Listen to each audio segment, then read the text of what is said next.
Hello, sisters. Today I'm talking about cancel culture and the sadness of it.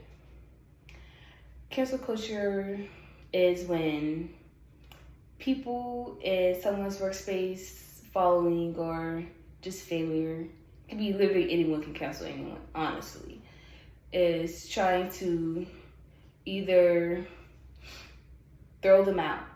It is a good way to explain it. Throw them out from their community. If you heard how I came in today, hello sisters, if you are into YouTube and makeup dominantly, you would know who and why I copied them today and how I introduced myself today. He is a very young person who got his fame from YouTube, so I would say he is very good at doing makeup. He started from not being doing makeup, looking horrible. You probably can go back to his videos where he had thick eyebrows, white skin, like makeup didn't match his skin color. It was very, very white. And now he knows better. Now he's a fabulous everything makeup artist, perfect. Face is flawless all the time. And he gained all the way up to 24 million subscribers on YouTube. Probably ended up dropping because of something he did, which wasn't very good to society and things. You don't want people copying what he did. He ended up losing 80,000 followers overnight for doing something I think he could have gone to jail for, but I'll get into that later.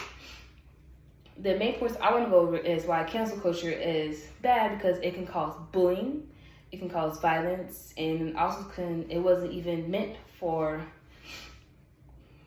canceling people. It's more so calling people out on things that they did wrong. So I feel like you can call someone out, but you can't be like, oh, I'm not going to talk to you because of what you did. You can be like, oh, this is what you did. I want to bring this up to you because it can be very controversial, and you probably shouldn't do it again. And if you do it again, I'm going to distance myself from you.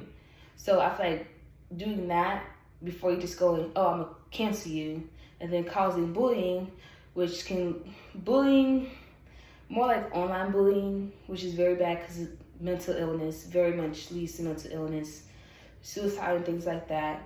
Violence, bullying leads to violence because people love to talk to other people, and it just can cause violence and confusion, and I think I'm gonna attack this person because this person said this about this person, and couldn't even be necessarily true. How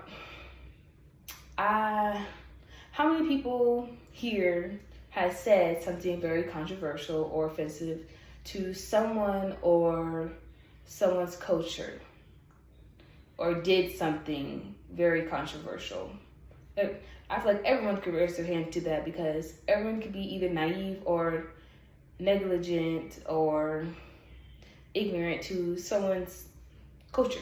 And you have no clue, you're being rude or stereotyping someone. You just have to learn by mistakes, which cancel culture kind of cuts that off.